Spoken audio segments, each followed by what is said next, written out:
Good morning. Thank you for joining us today. I'm Dr. Velasquez, Health Officer for Spokane County. Before we start, Happy New Year to all. And I know it doesn't look like January, but it is. So, very apropos to that month, today we have Veronica Burns, one of our epidemiologists whom you've met before. And I wanted to have Veronica come and tell us a little bit about what are we seeing in this respiratory illness season. We all know in the respiratory illness season, flu season. So what are we seeing in the region that people need to be aware of? So Spokane County, we're definitely in our flu season. We've seen a sharp increase in flu activity the last couple of weeks, and we are past our acute respiratory illness threshold. And that kind of matches what we were seeing nationally. You may have seen some headlines in the news that say that the U.S. is seeing the highest flu activity that they've seen in the last 25 years. We're not quite there yet in Spokane County. We haven't surpassed last year's levels, but we do anticipate that we're going to continue to see a lot of flu cases throughout this month. One thing that is also kind of unknown for now is how this will affect hospitalizations. Usually hospitalizations kind of lag infections. So we'll keep an eye out on that and monitor. And one thing to know is that vaccines do protect against hospitalizations. So if more people go out and get vaccinated, then we could see that that may have an impact on the amount of hospitalizations that we see later. Okay, so I'm glad you mentioned all of that, because one of the things that we need to think about is, although we're probably off the peak of travel season, I do know lots of people take time off in January, and there's a lot of moving around. So make sure that if you're going to travel, you know what's happening in wherever you're going to go in the country or elsewhere. Make sure you check with your provider if you have not gotten your flu shot, for example. Yes. Make sure you do that. So we usually tell people or direct them to where can they find the best information so they can, as they plan and think about either travel or gatherings or what they're going to do next week, they can get a feel for what's happening. What's the best place to look at? So for Spokane activity, you can go to our respiratory illness dashboard. We have the acute respiratory illness graph at the top, and that measures all sorts of respiratory illnesses. It includes COVID, flu, and RSV, but it also includes things like common cold, rhinovirus, all sorts of the other coronaviruses, so it's a much broader definition. And as you can see, we've passed that threshold. At the bottom, we break it up by COVID, influenza, and RSV. And what this graph depicts is the percent of emergency department visits that are attributed to those particular illnesses.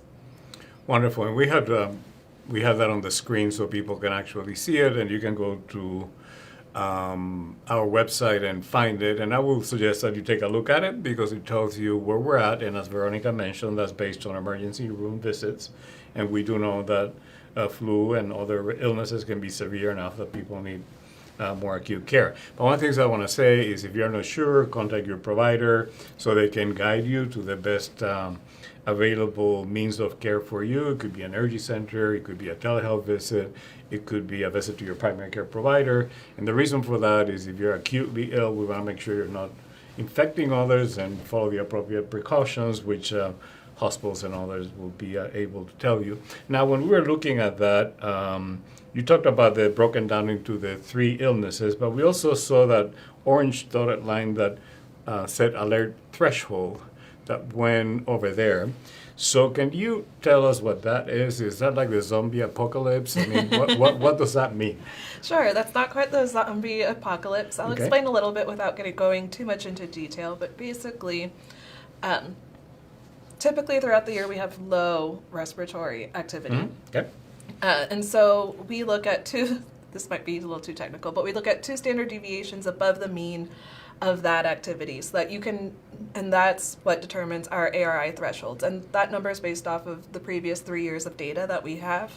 And so you know that once we surpass that threshold, that's a significant change compared to what we usually see. That means that we're seeing a lot more respiratory illness activity than we do typically throughout the year. And so once it passes that threshold, that's just something to know that we are currently in our flu season, our respiratory illness season. and that a lot of respiratory illnesses are just going around, and we anticipate it to eventually keep climbing until it peaks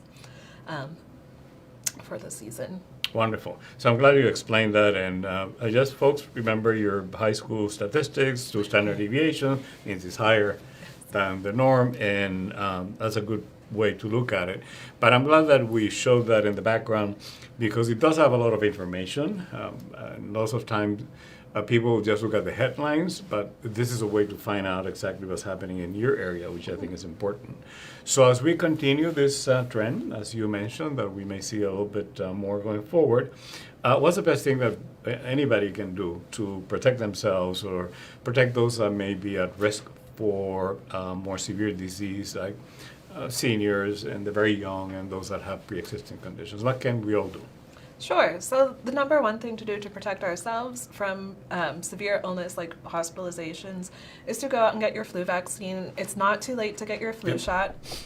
As you can see, we haven't even begun to peak as far as flu activity goes in Spokane County. So it's still a good time to get your flu shot. If you want to protect others, great thing to do is always wash your hands. Make sure that you clean and disinfect high-touch surfaces, so things that you're always touching like doorknobs, handles, things like that. Making sure that if you are in public and you have to cough or sneeze, that you cover your cough with your elbow or a tissue. And if you're feeling unwell, it's best to stay at home. If you absolutely can't stay at home, you can wear a mask. Really just make sure that you consider that respiratory hygiene etiquette. So just making sure that coughs and sneezes are all covered, you're cleaning and disinfecting, and hand washing is going to be a key factor. Okay, so those are some very basic things that anyone can do, and actually that works for a lot of other communicable diseases, but now since we're talking about respiratory illness, we're going to focus on that. An important point, if you or anyone in the family, including children, are not feeling well, check with your provider to make sure that A, you know what it is, B, we know what to do about it, and C, we don't bring that to others, because that's how respiratory illnesses like the flu spread. So this is something that we all can do. Any last bit of advice that you have for our listeners today? No, just get your flu shot and stay safe and healthy. Well, thank you, Veronica. We appreciate it. Thank you, everybody, for joining us today. And as Veronica mentioned, it's not too late. If you have any questions, go to our website. There's a lot of information, not only about what we just talked about, but about a lot of other things, including some general precautions. And like always, if you have a medical question or concern, please check with your provider. They know you. They can provide you the best guidance as to what is the best course of action for you. So with that, let's hope that the zombie apocalypse doesn't hit. I don't know where I picked that up, but it seemed like an amusing term, so I've used it. But I'm sure we're not going to get there. But let's make sure that we try to protect our healthcare capacity. And that's something that we always say, because emergency rooms are really busy, and emergency rooms are a key component of the acute care for the region, not just us, but a lot of people come here that from the region, and we want to make sure that they always have capacity to bring people in, and some less severe, less acute, more minor illnesses can be managed with lower acuity care, and sometimes with just messaging or talking to your primary care provider, you can resolve the issue. So with that, stay well, stay safe, and I hear there's going to snow, so happy January to all, and Happy New Year again. Join us next week. Have a great day. Thank you.